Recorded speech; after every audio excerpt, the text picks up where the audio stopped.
저는 사람을 죽였습니다. 아니, 정확히 말하면 죽게 만들었죠. 그것도 저를 믿고 가족으로 받아준 분을요. 그분은 77세의 노부인이었고 30억대 재산을 가진 지역 유지였습니다. 저는 그분의 며느리가 되었고 그분의 재산을 노렸습니다. 약을 바꿔치기했고 완벽한 계획을 세웠죠. 하지만 제가 몰랐던 게 하나 있었습니다. 노부인은 이미 모든 걸 알고 있었다는 것을요. 지금 저는 교도소에 앉아 있습니다. 회색 벽, 차가운 바닥, 그리고 후회만이 가득한 이곳에서 제 이야기를 시작하려 합니다. 어떻게 한 여자의 욕망이 모든 걸 집어삼켰는지 그 끔찍한 과정을 말이죠. 이 이야기를 듣기 전에 부탁 하나 드려도 될까요? 구독 버튼과 좋아요를 눌러주세요. 여러분의 작은 관심이 더 많은 이야기를 전할 수 있는 힘이 됩니다. 그럼 이제 제 이야기를 시작하겠습니다. 저는 윤서진입니다. 29살 가난했지만 야망만큼은 컸던 여자였죠. 작은 카페에서 시급 10,000원을 받으며 일했습니다. 손님들의 얼굴을 보면 알 수 있었어요. 누가 돈이 있고 누가 여유롭고 누가 외로운지를요. 사람을 읽는 건 제 특기였습니다. 그리고 그 능력으로 저는 먹고 살았죠. 그날도 평범한 오후였습니다. 카페 문이 열리며 한 노부인이 들어왔어요. 첫눈에 범상치 않다는 걸 알았습니다. 옷은 화려하지 않았지만 재질이 달랐어요. 가방은 낡았지만 명품 로고가 희미하게 보였고 손목의 시계는 조용히 빛났습니다. 무엇보다 그분의 눈빛이 달랐죠. 세상을 다 겪은 사람 특유의 차분함이 느껴졌습니다. 저는 직감했어요.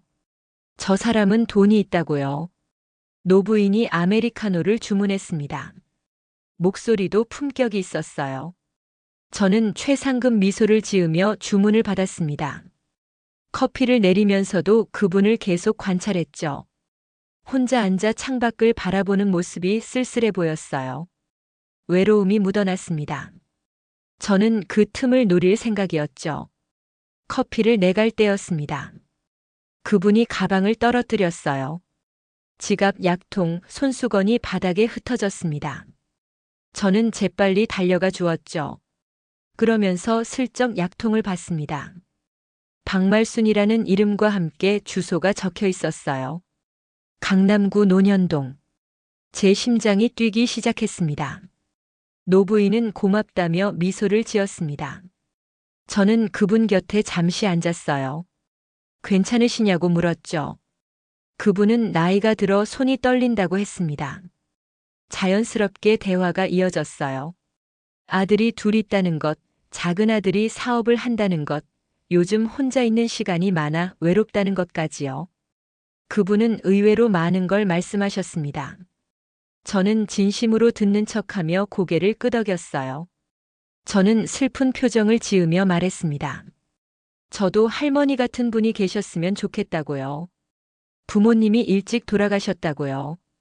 물론 거짓말이었습니다. 부모님은 지방에서 건강하게 사셨죠. 하지만 그분의 눈빛이 순간 흔들렸어요. 동정과 애틋함이 섞인 표정이었습니다. 바로 그거였어요. 제가 원하던 반응이었죠. 그날 이후 그분은 일주일에 2~3번 카페에 오셨습니다. 저는 항상 특별히 신경 썼어요. 따뜻한 물 한 잔을 더 드리고 편한 자리를 안내하고 이야기를 들어드렸습니다.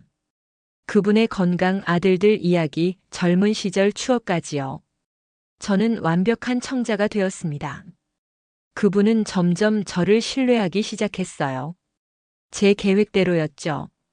한 달쯤 지났을 때 그분이 제안을 했습니다. 집에 놀러 오라고 하셨어요. 작은 아들도 소개시켜주고 싶다고요. 제 심장이 세게 뛰었습니다. 드디어 기회가 왔다고 생각했죠. 저는 수줍게 고개를 끄덕이며 좋다고 했습니다. 그날 밤 저는 잠을 이룰 수 없었어요. 노트북을 켜고 인터넷을 뒤졌습니다. 박말순, 논현동, 부동산 같은 키워드로 검색했죠. 나온 정보는 놀라웠습니다. 그분은 논현동에 빌딩 2채를 소유하고 있었어요. 예금도 상당하다는 소문이 있었습니다. 대략 30억은 좋게 넘을 거라는 추측글들이 보였죠.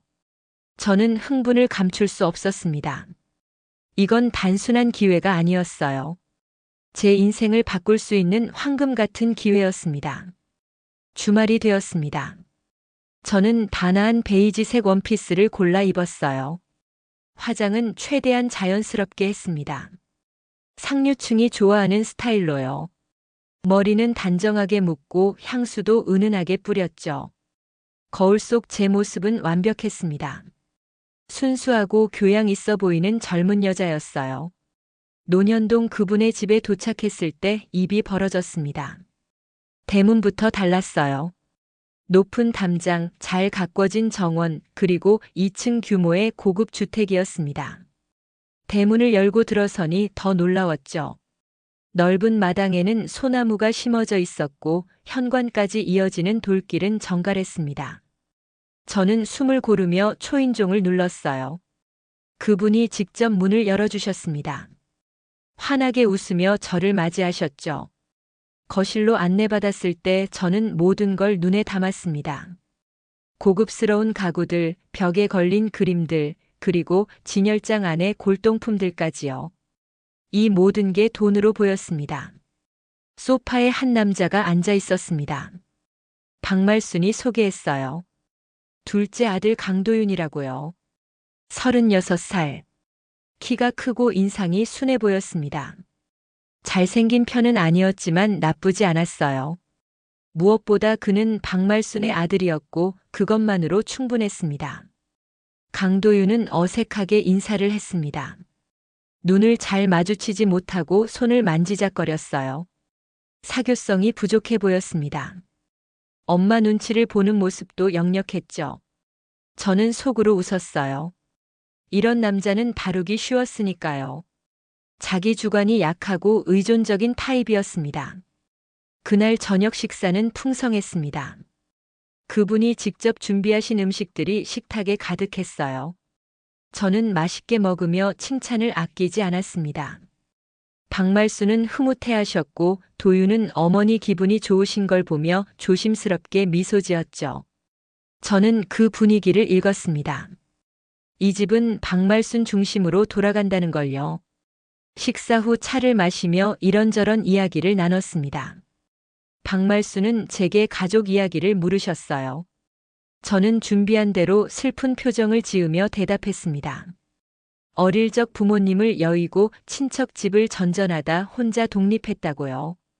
힘들었지만 포기하지 않고 여기까지 왔다고요. 박말순의 눈빛이 촉촉해졌습니다. 도윤도 안쓰러운 표정을 지었어요. 제 연기는 완벽했습니다. 집으로 돌아오는 길 택시 안에서 저는 창밖을 바라보며 생각했습니다. 모든 게 계획대로 흘러가고 있다고요. 박말순의 신뢰를 얻었고 도윤은 제 소나기에 들어올 것 같았습니다. 이제 시간을 두고 천천히 파고들면 됐어요. 조급해하지 않고 자연스럽게요. 저는 혼잣말을 중얼거렸습니다. 사람 마음만 얻으면 돈은 따라온다고요. 그건 제 신념이었습니다. 지금까지 그렇게 살아왔고 앞으로도 그럴 거였죠. 박말순과 도윤은 제게 완벽한 타깃이었습니다. 순박하고 외로운 사람들이었으니까요. 하지만 그때 저는 몰랐습니다. 박말순이 생각보다 훨씬 날카로운 사람이라는 걸요. 그분의 따뜻한 미소 뒤에 숨겨진 통찰력을요. 그리고 제 욕망이 결국 저를 파멸시킬 거라는 것도요. 시작은 언제나 달콤합니다. 독이 든 사탕처럼 말이죠. 박말순의 집을 다녀온 뒤 일주일이 지났습니다. 저는 조급하게 굴지 않았어요. 너무 적극적으로 다가가면 의심받을 수 있었으니까요. 대신 카페에서 평소처럼 일하며 기다렸습니다. 박말순이 먼저 연락하도록 말이죠. 그리고 예상대로 박말순이 다시 카페에 오셨습니다. 이번엔 혼자가 아니었어요. 강도윤이 함께였습니다. 도윤은 어색하게 웃으며 커피를 주문했죠. 그날부터 도윤은 자주 카페에 왔습니다. 처음엔 어머니와 함께, 그 다음엔 혼자서요. 커피를 마시며 어설픈 대화를 시도했습니다. 날씨 이야기, 요즘 뉴스, 취미 같은 것들이었죠. 저는 관심 있는 척 들어주었어요. 때로는 웃어주고 때로는 공감하는 표정을 지었습니다. 도윤은 생각보다 단순한 사람이었습니다. 아버지가 일찍 돌아가신 후 어머니 밑에서 자랐다고 했어요. 형은 일찍 집을 나갔고 자신만 어머니 곁에 남았다고 했습니다. 중소기업을 물려받아 운영하고 있었지만 사업수와는 별로였죠. 그저 아버지가 닦아놓은 기반으로 유지하는 수준이었습니다. 2달쯤 지났을 때 도윤이 저에게 고백했습니다. 카페 문을 닫을 시간이었어요. 마지막 손님들이 나가고 저 혼자 정리하고 있을 때였죠. 도윤이 망설이며 입을 열었습니다. 좋아한다고 사귀어달라고요.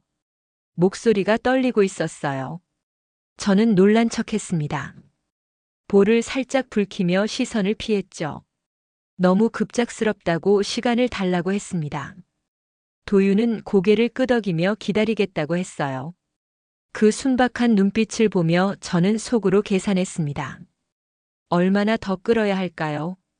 너무 쉽게 허락하면 가치가 떨어지고 너무 오래 끌면 식어버릴 수 있었습니다. 일주일 후 저는 도윤의 고백을 받아들였습니다. 조건을 하나 달았어요. 천천히 알아가고 싶다고요. 도윤은 당연하다며 환하게 웃었습니다. 그 웃음이 진심이라는 게 느껴졌어요. 순수했고 맑았고 어리석었습니다. 연애는 순조로웠습니다. 도윤은 헌신적이었어요. 카페 문 닫을 시간에 맞춰 데리러 왔고 주말엔 데이트를 했습니다. 저는 그 정성을 받으며 사랑하는 척했습니다. 손을 잡아주고 팔짱을 끼고 때로는 볼에 가벼운 키스도 했어요. 박말수는 저희 관계를 알고 처음엔 탐탁지 않아 하셨습니다. 어느 날 저를 따로 불러 차를 마시자고 하셨어요. 논현동 집이었습니다. 거실에 마주 앉았을 때 박말순의 표정이 평소와 달랐어요. 온화함 속에 날카로움이 섞여 있었습니다. 박말순이 조용히 말씀하셨습니다.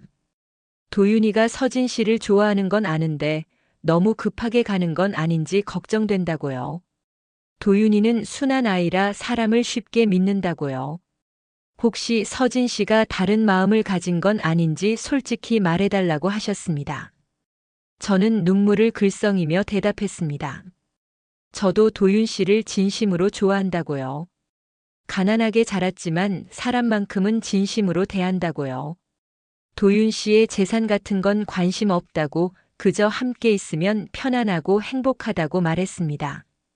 연기였지만 완벽했어요. 박말수는 한참 저를 바라보셨습니다. 그 시선이 불편했어요. 뭔가를 꿰뚫어 보는 듯한 느낌이었습니다.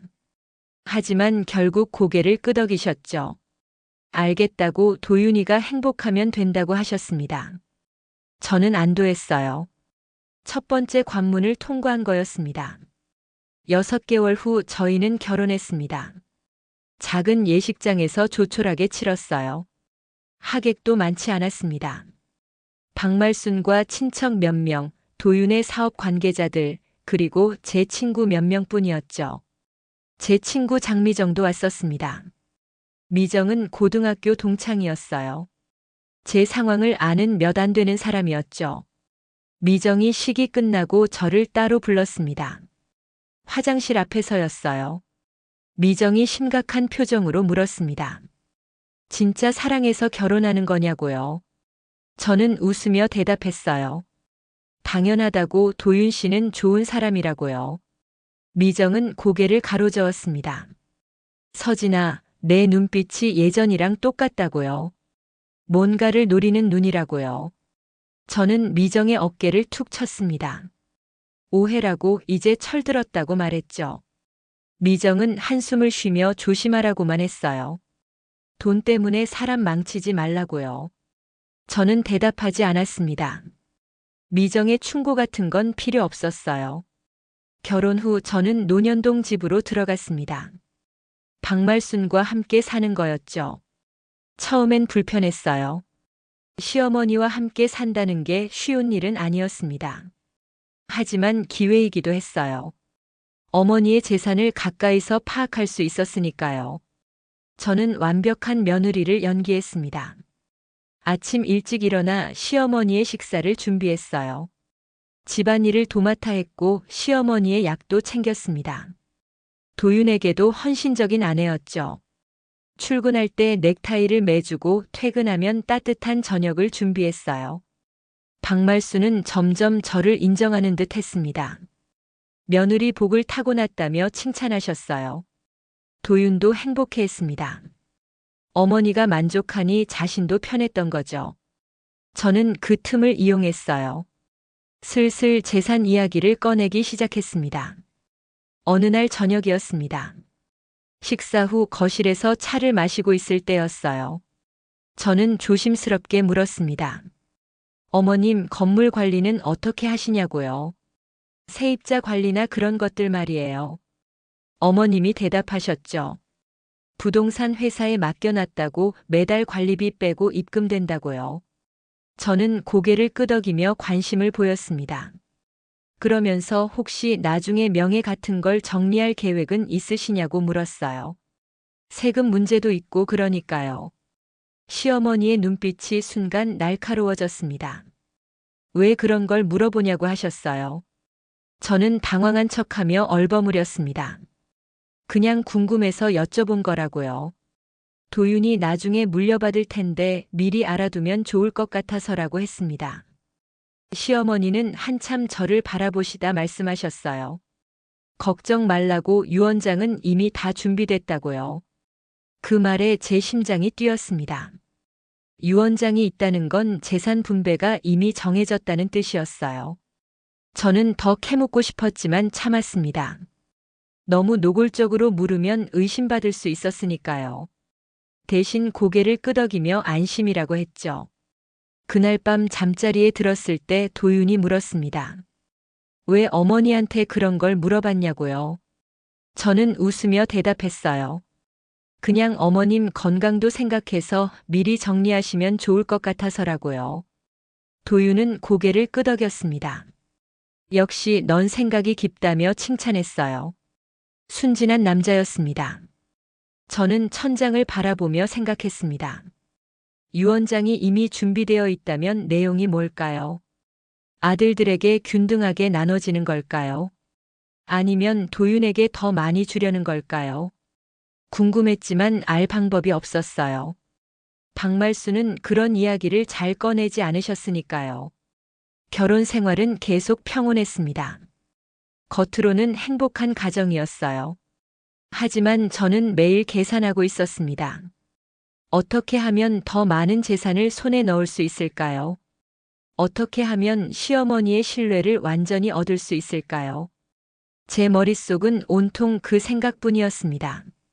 시어머니는 가끔 저를 테스트하는 것 같았어요. 갑자기 옛날 이야기를 꺼내며 사람의 본성에 대해 말씀하셨습니다. 돈 때문에 가족이 등 돌리는 경우를 봤다고 욕심이 사람을 망친다고 하셨어요. 저는 그럴 때마다 맞장구 치며 동의했습니다. 저는 절대 그런 사람이 아니라고 가족이 제일 소중하다고 말했죠. 하지만 속으로는 비웃었습니다. 가족이 소중하다고요? 돈이 없으면 가족도 소용없었어요. 저는 평생 가난하게 살았습니다.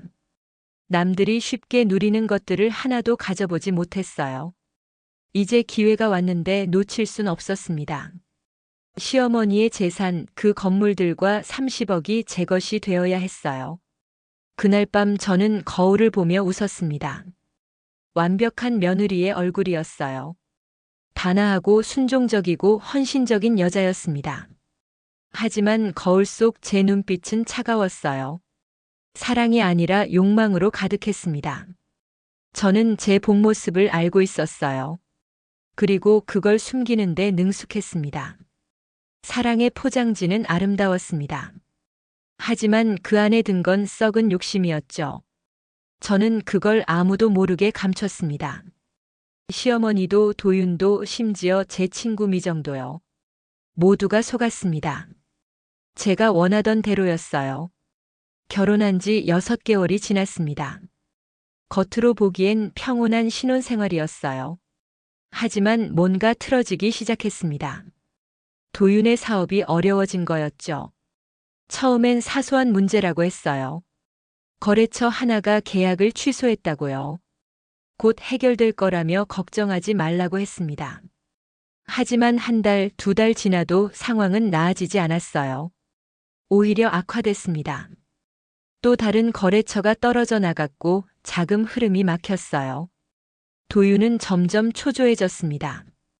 밤늦게까지 서재에 틀어박혀 서류를 들여다봤어요. 식사도 제대로 안 하고 술만 마셨습니다. 저는 불안했습니다. 저는 도윤에게 어머니께 도움을 청해보라고 했어요. 도윤은 고개를 저었습니다. 어머니한테 걱정 끼치기 싫다고 했어요. 자기 힘으로 해결하고 싶다고요. 한심했습니다. 2 건물과 30억을 가진 어머니가 있는데 자존심 때문에 도움을 안 청한다니요. 하지만 저는 이해하는 척했어요. 도윤의 어깨를 두드리며 힘내라고 말했습니다. 시어머니는 아들의 상황을 눈치채셨습니다.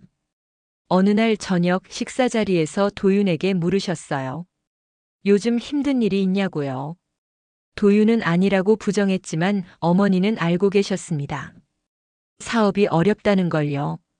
도와주겠다고 하셨어요. 도윤은 괜찮다며 거절했습니다. 곧 나아질 거라고요. 시어머니는 한숨을 쉬셨어요. 고집 센 건 아버지 닮았다고 하시며 더 이상 말씀하지 않으셨습니다. 저는 답답했어요. 도윤의 자존심이 상황을 더 악화시키고 있었으니까요. 그날 밤 저는 도윤과 다퉜습니다. 왜 어머니의 도움을 거절하냐고 물었어요. 자존심이 밥 먹여주냐고 현실을 직시하라고 했습니다. 도윤은 화를 냈어요. 당신은 몰라 어머니 돈에 손 떼는 순간 난 끝이라고 소리쳤습니다. 저는 입을 다물었어요. 더 밀어붙이면 역효과였으니까요. 일주일 후 시어머니가 저를 따로 불렀습니다. 거실에 마주 앉았을 때 시어머니의 표정이 심각했어요. 도윤이 얼마나 힘든지 안다고 하셨습니다. 며느리로서 남편을 잘 지켜달라고요. 그리고 한 가지 당부를 하셨어요. 어머니는 조용히 말씀하셨습니다. 돈으로 가족을 흔드는 사람은 끝이 좋지 않다고요. 사람들이 재산 때문에 어떻게 변하는지 많이 봤다고 하셨어요. 너는 그러지 않을 거라 믿는다고 하지만 혹시라도 그런 마음이 생기면 바로 말씀드리라고 하셨습니다. 저는 가슴이 철렁했습니다. 시어머니가 저를 의심하는 걸까요? 아니면 그냥 일반적인 충고일까요? 저는 눈을 동그랗게 뜨며 대답했어요. 어머님, 저는 절대 그런 사람이 아니라고요. 도윤 씨와 가족이 제일 소중하다고 했습니다. 시어머니는 고개를 끄덕이며 믿는다고 하셨어요. 하지만 어머니의 눈빛이 달랐습니다. 예전처럼 따뜻하지 않았어요. 뭔가 경계하는 느낌이었습니다. 저는 불안했어요. 혹시 제 본심을 눈치챈 걸까요? 아니면 제가 너무 민감한 걸까요? 머릿속이 복잡했습니다. 그날 밤 저는 친구 미정에게 전화했습니다. 만나자고 했어요. 카페에서 만났을 때 미정은 제 얼굴을 보자마자 물었습니다. 무슨 일이냐고요? 저는 한숨을 쉬며 털어놨어요. 도윤의 사업이 어렵다고 시어머니가 이상한 말을 했다고요. 미정은 차를 한 모금 마시며 말했습니다. 서진아, 너 혹시 시어머니 재산 노리는 거 아니지? 저는 발끈했어요. 무슨 소리냐고 난 그런 사람 아니라고 했습니다. 미정은 한숨을 쉬었어요. 너 눈빛 보면 안다고 뭔가 계획하고 있다고요. 저는 미정을 똑바로 쳐다봤습니다. 그리고 조용히 말했어요. 미정아, 넌 평생 부족함 없이 살았잖아. 부모님이 다 해주셨고 대학도 마음껏 다녔고 원하는 거 다 가졌어. 근데 난 달라. 난 평생 바닥에서 살았어. 이제 기회가 왔는데 놓칠 순 없어. 미정의 얼굴이 굳었습니다. 서진아, 그래도 사람 목숨 가지고 장난치는 건 아니지. 저는 웃었어요. 누가 목숨 가지고 장난친대. 난 그냥 내 목 챙기는 거야. 미정은 고개를 저었습니다. 서진아, 너 언젠가 후회할 거야. 저는 대답하지 않았어요. 카페를 나서며 저는 생각했습니다. 미정은 몰라요. 가난이 뭔지, 무시당하는 게 뭔지, 아무것도 가질 수 없는 게 얼마나 비참한지요. 저는 이제 모든 걸 내 손으로 바꿀 거였어요. 어머니가 뭐라 하든 미정이 뭐라 하든 상관없었습니다. 한 달 후 도윤의 사업은 더 악화됐습니다. 직원들 월급도 밀리기 시작했어요. 도윤은 완전히 무너져 있었습니다. 매일 술만 마시고 한숨만 쉬었어요. 저는 점점 더 초조해졌습니다. 이러다 모든 게 물거품이 될 것 같았어요. 어느 날 저녁 저는 어머니께 조심스럽게 말씀드렸습니다. 어머님, 도윤 씨가 너무 힘들어한다고요. 조금만 도와주시면 안 되겠냐고요. 어머니는 한참 저를 바라보셨습니다. 그리고 물으셨어요. 너는 왜 그렇게 도윤이 사업을 회복하길 바라는 거냐고요. 저는 당황했습니다. 당연한 거 아니냐고 반문했어요. 남편이니까요. 어머니는 고개를 저으셨습니다. 아니, 진짜 이유가 뭐냐고 다시 물으셨어요. 혹시 돈 때문이냐고요. 저는 억울한 척 눈물을 글썽였습니다. 어머님, 어떻게 그런 말씀을 하실 수 있으세요? 시어머니는 한숨을 쉬셨습니다. 미안하다고 하셨어요. 요즘 사람들을 믿기 힘들어서 그렇다고요. 하지만 어머니의 눈빛은 여전히 날카로웠습니다. 저를 의심하고 있다는 게 느껴졌어요. 저는 불안했습니다. 제가 아무리 착한 며느리를 연기해도 어머니는 뭔가를 눈치채고 있었습니다. 77세의 노부인이었지만 날카로웠어요. 평생을 살며 쌓은 경험과 직감이 저를 꿰뚫고 있었습니다. 저는 조급해졌습니다. 이대로는 안 됐어요. 뭔가 다른 방법이 필요했습니다. 더 적극적으로 나서야 했어요. 기다리기만 해서는 아무것도 얻을 수 없었습니다. 제 머릿속에 어두운 생각이 스쳐 지나갔어요. 위험한 생각이었지만 점점 구체화되기 시작했습니다. 시어머니가 저를 무시했어요. 제가 단지 가난한 집 출신이라고 배경이 없다고 무시한 거였습니다. 겉으로는 며느리라고 받아줬지만 속으로는 경계하고 의심했어요. 그게 너무 분했습니다.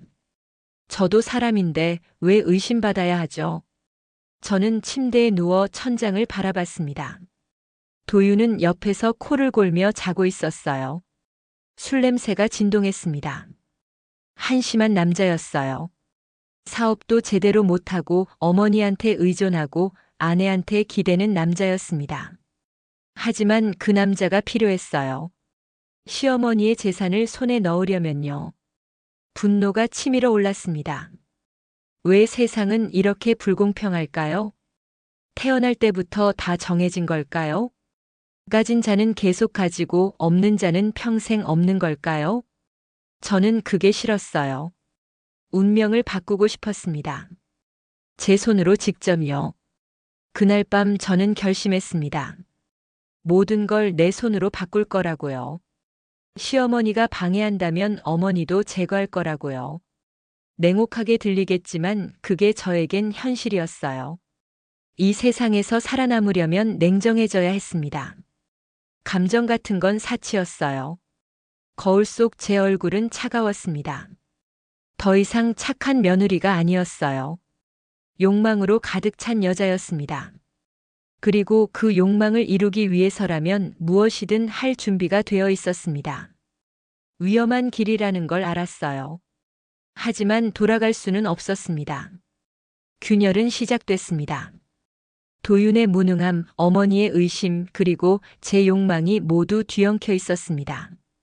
폭발은 시간 문제였어요. 저는 그걸 알면서도 멈출 수 없었습니다. 어머니의 건강이 나빠지기 시작한 건 가을이었습니다. 처음엔 사소한 증상이었어요. 가끔 어지럽다고 하시고 숨이 차다고 하셨습니다. 병원에 가보셨지만 의사는 나이 탓이라고 했어요. 고혈압 약을 처방받아 오셨습니다. 매일 아침 저녁으로 드셔야 하는 약이었죠. 저는 그 약을 챙겨드리는 역할을 맡았습니다. 며느리로서 당연한 일이었어요. 아침에 일어나면 제일 먼저 어머니의 약을 준비했습니다. 물 한 잔과 함께 식탁에 놓아드렸죠. 어머니는 고맙다며 약을 드셨어요. 저는 그 모습을 지켜보며 생각했습니다. 약이라는 게 참 신기했어요. 사람을 살리기도 하지만 죽일 수도 있었습니다. 용량만 바꾸면, 성분만 바꾸면 독이 될 수 있었죠. 저는 그 생각을 떨쳐내려 했어요. 위험한 생각이었으니까요. 하지만 머릿속에서 지워지지 않았습니다. 도윤의 사업은 계속 악화됐습니다. 이제 회생이 불가능해 보였어요. 직원들은 하나둘 떠났고 사무실은 텅 비어갔습니다. 도윤은 완전히 무너져 있었어요. 매일 술에 취해 돌아왔고 저한테 짜증을 냈습니다. 모든 게 틀어지고 있었어요. 어느 날 밤 도윤이 말했습니다. 사업을 정리해야 할 것 같다고요. 더 이상 버틸 수 없다고 했어요. 저는 화가 났습니다. 그렇게 쉽게 포기하냐고 어머니한테 도움을 청해보라고 했죠. 도윤은 고개를 저었어요. 어머니 돈은 손대지 않겠다고 했습니다. 저는 그날 밤 잠을 이룰 수 없었습니다. 모든 게 수포로 돌아가는 것 같았어요. 도윤의 사업이 망하면 저는 그냥 가난한 며느리로 남는 거였습니다. 어머니의 재산은 영원히 손에 닿지 않을 거예요. 그건 제가 원하던 게 아니었습니다. 새벽에 일어나 부엌으로 갔습니다.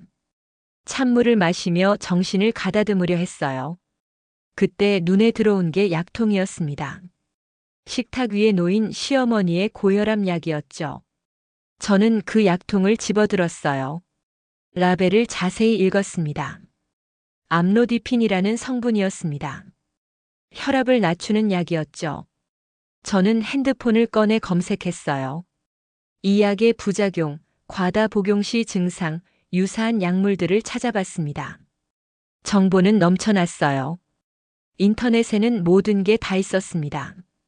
며칠 동안 저는 조사했습니다.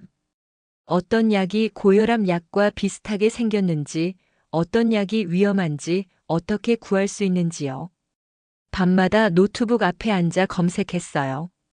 도윤은 술에 취해 자고 있었고 어머니는 방에서 주무셨습니다. 아무도 제가 뭘 하는지 몰랐어요. 한 달쯤 지났을 때였습니다.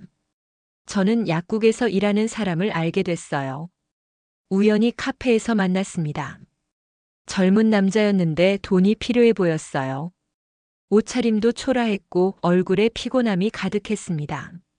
저는 자연스럽게 대화를 시작했어요. 그 남자 이름은 최민수였습니다. 약대를 나왔지만 빚이 많다고 했어요. 학자금 대출에 생활비까지 목을 조르는 빚이었습니다. 저는 동정하는 척하며 이야기를 들어줬어요. 그리고 며칠 후 다시 만나 제안을 했습니다.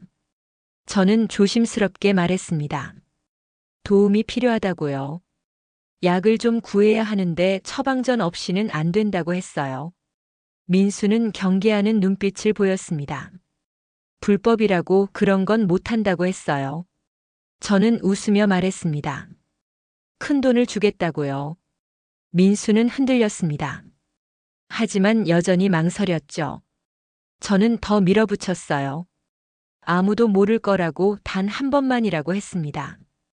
결국 민수는 승낙했습니다. 일주일 후 저는 민수에게서 약을 받았어요.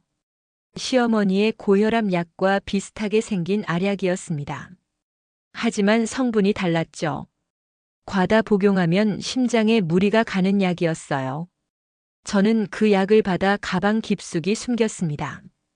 집으로 돌아와 계획을 세웠습니다. 어떻게 바꿔칠지, 언제 시작할지, 얼마나 조금씩 섞을지를 생각했어요. 너무 급하게 하면 의심받을 수 있었습니다. 천천히 자연스럽게 해야 했어요. 마치 자연사처럼 보이게 말이죠. 하지만 박말수는 날카로웠습니다. 어느 날 아침 약을 드시고 나서 이상한 표정을 지으셨어요. 오늘 약이 좀 이상하다고 하셨습니다. 쓴맛이 다르다고요. 저는 당황했지만 태연하게 말했어요. 제조 날짜가 달라서 그런가 보다고 약국에 확인해 보겠다고 했습니다. 어머니는 고개를 끄덕이셨지만 의심하는 눈빛이었어요. 저는 조심해야 한다고 생각했습니다. 어머니는 77세였지만 감각이 살아있었어요.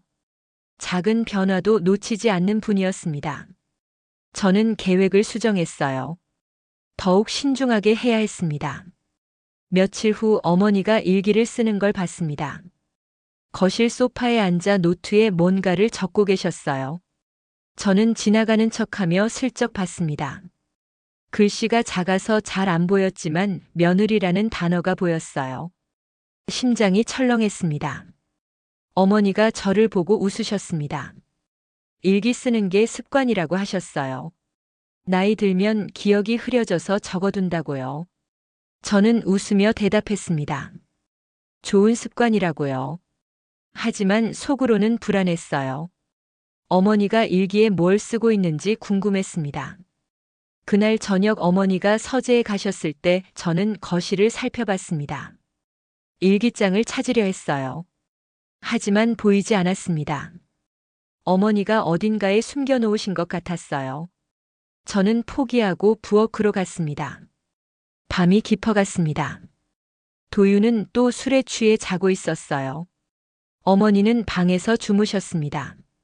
저는 부엌에 혼자 앉아 생각했어요. 계획을 서둘러야겠다고 생각했어요. 더 이상 미룰 수 없었어요. 저는 가방에서 약을 꺼냈습니다. 작은 비닐봉지에 담긴 알약들이었어요. 어머니의 약과 거의 똑같이 생겼습니다. 저는 약통을 열고 몇 알을 꺼냈어요. 그리고 새 약을 넣었습니다. 손이 떨렸지만 멈추지 않았습니다. 완벽한 계획이었습니다. 아무도 눈치채지 못할 거예요. 박말수는 고령이었고 고혈압이 있었습니다. 갑자기 쓰러져도 이상하지 않았어요. 자연스러운 죽음으로 보일 거였습니다. 그리고 저는 드디어 원하던 걸 손에 넣을 수 있었죠. 거울을 보며 저는 웃었습니다. 곧 모든 게 제 것이 될 거였어요. 30억의 재산, 논현동의 집, 그리고 자유로운 삶이요. 가난에서 벗어날 수 있었습니다. 더 이상 무시당하지 않아도 됐어요. 저는 승리자가 될 거였습니다. 11월의 어느 추운 아침이었습니다. 저는 평소처럼 일어나 어머니의 약을 준비했어요. 바꿔치기한 약을 섞어 넣은 지 2주가 지났습니다. 어머니는 가끔 어지럽다고 하셨지만 대수롭지 않게 여기셨어요. 나이 탓이라고 생각하셨던 거죠. 식탁에 약과 물을 놓고 어머니를 기다렸습니다. 평소보다 늦게 나오셨어요. 얼굴이 좋지 않아 보였습니다. 안색이 창백했고 걸음도 불안정했어요. 저는 놀란 척하며 부축해드렸습니다. 괜찮으시냐고 물었죠. 어머니는 괜찮다며 손을 저으셨습니다. 그냥 잠을 설쳐서 그렇다고 하셨어요. 식탁에 앉으셔서 약을 드셨습니다. 저는 그 모습을 지켜봤어요. 가슴이 두근거렸습니다. 불안함과 기대감이 뒤섞인 감정이었죠. 아침 식사를 하는 동안 어머니는 말이 없으셨습니다. 그냥 조용히 죽만 드셨습니다. 도윤이 걱정스러운 표정으로 물었어요. 어머니 어디 안 좋으신 거 아니냐고요. 어머니는 고개를 저으셨습니다. 괜찮다고 병원 갈 정도는 아니라고 하셨어요. 하지만 목소리에 힘이 없었습니다. 저는 병원에 가보시는 게 좋겠다고 말했어요. 걱정되는 며느리를 연기했습니다. 어머니는 며칠 지켜보고 그래도 이상하면 가겠다고 하셨죠. 도윤이 출근하고 집에 시어머님과 저만 남았습니다. 어머니는 거실 소파에 누우셨어요. 텔레비전도 켜지 않으시고 그냥 천장을 바라보셨습니다. 저는 부엌에서 설거지를 하며 슬쩍슬쩍 어머니를 봤어요. 뭔가 이상했습니다. 점심때가 되었습니다. 어머니를 깨워 식사를 권했어요. 하지만 어머니는 입맛이 없다고 하셨습니다. 물만 조금 마시고 다시 누우셨죠. 저는 불안했어요. 너무 빨리 진행되는 건 아닌가 싶었습니다. 계획은 천천히 자연스럽게 하는 거였는데요. 오후 3시쯤이었습니다. 거실에서 큰 소리가 났어요. 뭔가 떨어지는 소리였습니다. 저는 황급히 달려갔습니다. 어머니가 바닥에 쓰러져 계셨어요. 옆에는 깨진 물컵이 있었습니다. 물이 사방에 흩어져 있었죠. 저는 비명을 질렀습니다. 어머니, 어머니 하며 시어머니를 흔들었어요. 시어머니는 눈을 감고 계셨습니다. 숨은 쉬고 계셨지만 의식이 없었어요. 저는 당황했습니다. 진짜 당황했어요. 이렇게 빨리 쓰러질 거라고 생각하지 못했으니까요. 손이 떨렸습니다. 핸드폰을 꺼내 119에 전화했어요. 주소를 말하고 상황을 설명했습니다. 구급대원이 곧 도착할 거라고 했어요. 저는 전화를 끊고 시어머니 곁에 무릎을 꿇었습니다. 어쩌면 좋죠? 진짜로 죽으면 어떡하죠? 아니, 이게 제가 원하던 거였잖아요. 시어머니가 죽으면 재산을 손에 넣을 수 있었습니다. 그런데 막상 눈앞에서 쓰러진 모습을 보니 무서웠어요. 진짜로 사람을 죽이고 있다는 게 실감났습니다. 저는 떨리는 손으로 어머니의 맥을 짚어봤어요. 약하지만 뛰고 있었습니다. 구급차가 도착했습니다. 구급대원들이 들어와 시어머니를 들것에 실었어요. 저는 따라가겠다고 했습니다. 구급차 안에서 어머니를 바라봤어요. 산소 마스크를 쓴 얼굴이 너무 창백했습니다. 77세의 노인이었어요. 제가 약으로 죽이려 한 사람이었습니다. 병원에 도착했습니다. 응급실로 실려 들어갔어요.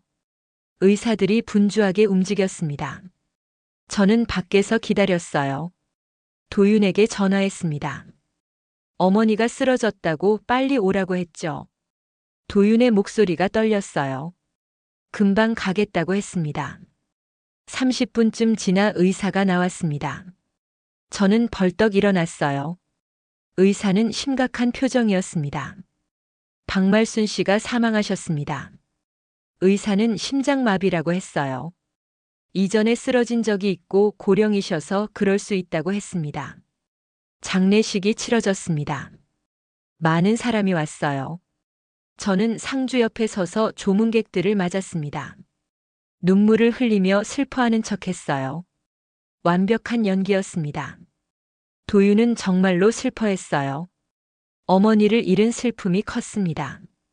매일 울었고 식사도 제대로 안 했어요. 저는 위로하는 척하며 옆에 있었습니다.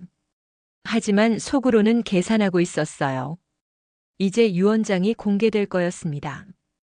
장례를 치른 지 일주일 후였습니다. 변호사가 집으로 왔어요. 유언장 공개를 위해서였습니다. 거실에 모였어요. 도윤과 저 그리고 시어머니의 큰아들 오지훈이 왔습니다. 지훈은 오래전에 집을 떠나 외국에 살고 있었어요. 어머니 장례식 때 처음 봤습니다. 변호사가 유언장을 꺼냈습니다. 봉투를 열고 내용을 읽기 시작했어요. 저는 숨을 죽이고 들었습니다. 제 미래가 결정되는 순간이었으니까요. 두 건물과 현금 30억의 재산이 누구에게 가는지 알 수 있는 순간이었습니다. 변호사가 읽었습니다. 논현동의 빌딩 두 채는 큰아들 오지훈에게 상속한다고 했어요. 예금 30억 중 25억은 지역 장학재단에 기부한다고 했습니다. 나머지 5억과 살고 있는 집은 작은아들 강도윤에게 상속한다고 했어요. 저는 귀를 의심했습니다. 뭐라고요? 도윤에게는 집 한 채와 5억뿐이라고요? 30억 중에 고작 그것뿐이라고요? 말도 안 됐어요. 저는 어머니가 도윤을 더 아낀다고 생각했는데 틀렸던 거였습니다. 도윤은 아무 말도 하지 않았습니다. 그냥 고개를 숙이고 있었어요. 지훈도 놀란 표정이었습니다. 자기도 몰랐다는 듯이요. 변호사는 계속 읽었어요. 어머니의 마지막 말씀이 적혀 있었습니다. 시어머니는 이렇게 쓰셨어요. 재산은 사람을 시험한다고요. 욕심 많은 사람은 재산 앞에서 본색을 드러낸다고요. 그래서 대부분을 사회에 환원하기로 했다고 하셨습니다. 아들들에게는 각자 살아갈 만큼만 남긴다고 했어요. 그리고 마지막 문장이 있었습니다. 만약 이 유언장에 불복하는 사람이 있다면 그 사람이 누군지 이미 알고 있다고요. 그 사람은 처음부터 재산만 노렸던 사람일 거라고요. 제 얼굴이 화끈거렸습니다. 변호사가 유언장을 접었습니다. 저는 충격에 빠졌습니다. 내 재산이 날아간 거였어요. 모든 계획이 물거품이 된 거였습니다. 지훈과 변호사가 돌아갔습니다. 거실에 도윤과 저만 남았어요. 저는 분노가 치밀어 올랐습니다. 도윤에게 따졌어요. 왜 어머니가 이런 유언장을 쓰신 거냐고요. 왜 당신한테는 고작 이것밖에 안 남기신 거냐고요. 도윤은 조용히 대답했습니다. 어머니 뜻이니 존중해야 한다고요. 장학재단은 좋은 일이라고 했어요. 저는 화가 났습니다. 좋은 일이라고요. 우리가 힘들게 사는데 남 도와줄 여유가 어디 있냐고 소리쳤어요. 도윤이 저를 쳐다봤습니다. 눈빛이 이상했어요. 실망한 표정이었습니다. 당신은 어머니 돌아가신 게 슬프지도 않냐고 물었어요. 재산 이야기만 하고 있다고 그게 그렇게 중요하냐고 했습니다. 저는 말문이 막혔습니다. 뭐라고 대답해야 할지 몰랐어요. 슬프냐고요. 솔직히 말하면 안 슬펐어요. 박말수는 제게 재산을 가진 시어머니였을 뿐이었습니다. 사랑 같은 건 없었어요. 하지만 그렇게 말할 순 없었습니다. 저는 눈물을 흘렸습니다. 미안하다고 너무 충격을 받아서 그랬다고 말했습니다. 물론 슬프다고 어머님을 사랑했다고 했어요. 밤이 되었습니다. 저는 잠을 이룰 수 없었어요. 침대에 누워 천장을 바라봤습니다. 모든 게 틀어졌어요. 1년 넘게 계획하고 실행한 게 헛수고였습니다. 모든 재산은 날아갔고 제 손에 남은 건 아무것도 없었어요. 박말순이 미웠습니다. 죽어서도 저를 조롱하는 것 같았어요. 유언장은 이미 다 준비됐다던 그 말이 떠올랐습니다. 처음부터 계획하신 거였어요. 제가 뭘 노리는지 아시고 일부러 이렇게 하신 거였습니다. 분노가 치밀었습니다. 억울했어요. 저는 그저 가난에서 벗어나고 싶었을 뿐인데요. 남들처럼 편하게 살고 싶었을 뿐인데요. 왜 세상은 저한테 이렇게 가혹한 걸까요? 눈물이 났습니다. 이번엔 진짜 눈물이었어요. 하지만 포기할 순 없었습니다. 유언장에 불복할 방법을 찾아야 했어요. 변호사를 구해서 소송을 제기하면 어떨까요? 박말순이 정신이 온전하지 않았다고 주장하면요. 뭔가 방법이 있을 거였습니다. 저는 도윤을 설득하기로 했습니다. 남편을 조종해서 유언 무효 소송을 하는 거예요. 그러면 재산을 다시 나눌 수 있을지도 몰랐습니다. 저는 계획을 세우기 시작했어요. 아직 끝난 게 아니었습니다. 며칠 후 시어머니의 큰아들 강지훈이 집에 왔어요. 외국에서 돌아왔다고 했어요. 어머니 일을 정리하기 위해서라고 했습니다. 지훈은 냉정한 사람이었어요. 감정을 잘 드러내지 않았습니다. 지훈이 집에 머물기 시작했습니다. 어머니 방을 정리한다며 서재를 뒤졌어요. 저는 불안했습니다. 혹시 뭔가 찾아낼까봐 걱정됐어요. 일기장 같은 걸 찾으면 큰일이었습니다. 하지만 막을 방법이 없었어요. 어느 날 저녁이었습니다. 지훈이 서재에서 나왔어요. 손에 작은 열쇠를 들고 있었습니다. 어머니 책상 서랍에서 찾았다고 했어요. 금고 열쇠인 것 같다고 했습니다. 제 심장이 쿵 내려앉았어요. 지훈이 물었습니다. 혹시 집에 금고가 있는지 아냐고요. 도윤은 모른다고 했어요. 저도 모른다고 대답했습니다. 하지만 지훈은 찾기 시작했어요. 집 안 곳곳을 살펴봤습니다. 벽을 두드리고 가구를 옮겼어요. 이틀 후 지훈이 금고를 찾아냈습니다. 서재 책장 뒤에 숨겨져 있었어요. 작은 벽 금고였습니다. 지훈이 열쇠로 열었어요. 안에는 몇 가지 물건이 있었습니다. 서류 몇 장 그리고 낡은 노트 한 권이었죠. 지훈이 노트를 꺼냈습니다. 박말순의 일기장이었어요. 지훈이 펼쳐 읽기 시작했습니다. 저는 숨이 막혔어요. 일기장에 뭐가 적혀 있을까요? 혹시 저에 대한 의심이 적혀 있는 건 아닐까요? 지훈의 얼굴이 굳었습니다. 한참 읽더니 도윤을 불렀어요. 이것 좀 보라고 했습니다. 도윤이 다가갔어요. 지훈이 일기장의 한 페이지를 가리켰습니다. 저는 멀리서 지켜봤어요.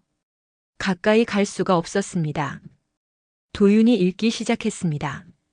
얼굴이 점점 창백해졌어요. 손이 떨리고 있었습니다. 뭔가를 본 거였죠. 제가 두려워하던 바로 그것을요. 도윤이 저를 쳐다봤습니다. 그 눈빛에는 충격과 배신감이 가득했어요. 지훈이 조용히 말했습니다. 어머니가 의심하셨다고요. 며느리가 약을 바꾼 것 같다고 일기에 적어 놓으셨다고 했어요. 약을 먹고 나서 맛이 이상했다고 며느리가 뭔가 숨기는 것 같다고 적혀 있다고 했습니다. 제 다리에 힘이 풀렸습니다. 일기장에 다 적혀 있었던 거예요.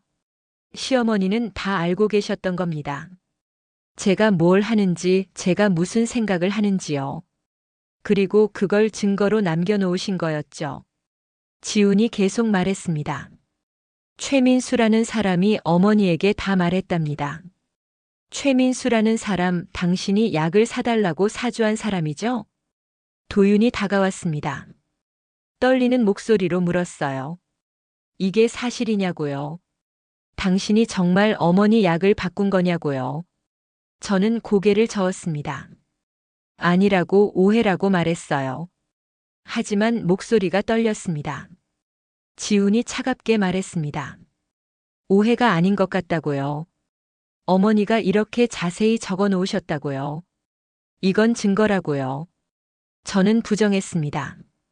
증거가 아니라고 그냥 노인의 망상일 뿐이라고 말했어요.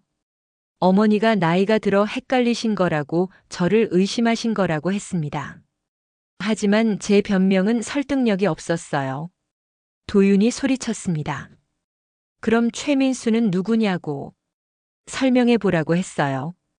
저는 말문이 막혔습니다. 변명할 방법이 없었어요. 저는 주저앉았습니다. 더 이상 부정할 수 없었어요. 모든 게 들통난 거였습니다. 1년 넘게 숨겨왔던 게 한순간에 무너졌어요. 도윤이 다가왔습니다. 눈물을 흘리며 물었어요.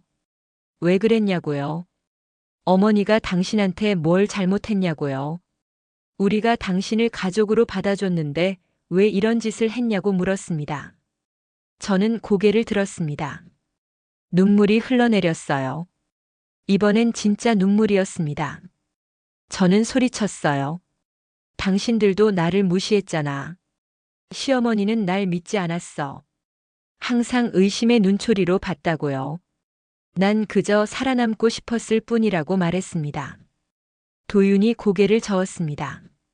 살아남기 위해 사람을 죽였냐고요. 그게 말이 되냐고 했어요. 어머니는 당신을 의심한 게 아니라 걱정하신 거였다고 며느리가 욕심에 빠질까봐 걱정하신 거라고 말했습니다.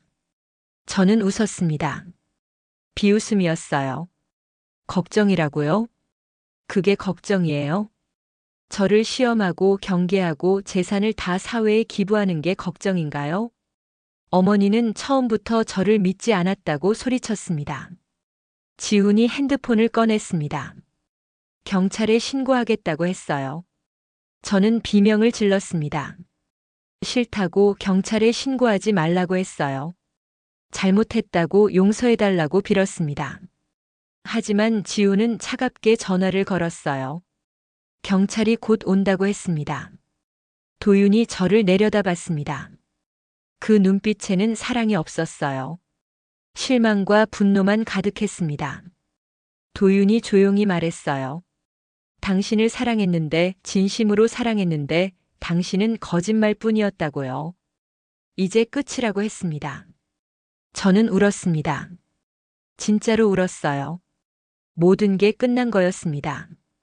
제 계획, 제 욕망, 제 미래가 모두 무너졌어요. 30분 후 경찰이 왔습니다. 지훈이 일기장을 보여줬어요. 상황을 설명했습니다. 저는 수갑을 찼습니다. 차가운 쇠였어요. 제 욕망의 끝이었습니다. 도윤은 돌아서 있었습니다. 저를 보지 않았어요. 지훈은 차갑게 저를 바라봤습니다. 저는 경찰차에 실렸어요. 창밖으로 논현동 집이 보였습니다. 제가 탐냈던 그 집이요. 이제 영원히 볼 수 없을 거였습니다. 가면은 완전히 벗겨졌습니다. 착한 며느리도 사랑하는 아내도 모두 거짓이었어요. 진짜 제 모습은 욕망에 눈먼 여자였습니다. 그리고 그 욕망이 저를 파멸로 이끌었죠. 경찰서 조사실은 차갑고 좁았습니다. 형광등 불빛이 너무 밝았어요. 형사가 마주 앉아 질문을 쏟아냈습니다. 언제부터 계획했냐고, 왜 그랬냐고, 어떻게 약을 구했냐고 물었어요. 저는 고개를 숙이고 있었습니다. 처음엔 부인했어요. 아무것도 안 했다고, 일기장은 오해라고 말했습니다. 하지만 증거가 너무 많았어요. 박말순의 일기장, 그리고 약국 직원 최민수의 진술까지요. 민수가 경찰에 자백한 거였습니다. 저한테 돈을 받고 약을 건넸다고요. 저는 무너졌습니다. 더 이상 버틸 수 없었어요. 모든 걸 자백했습니다.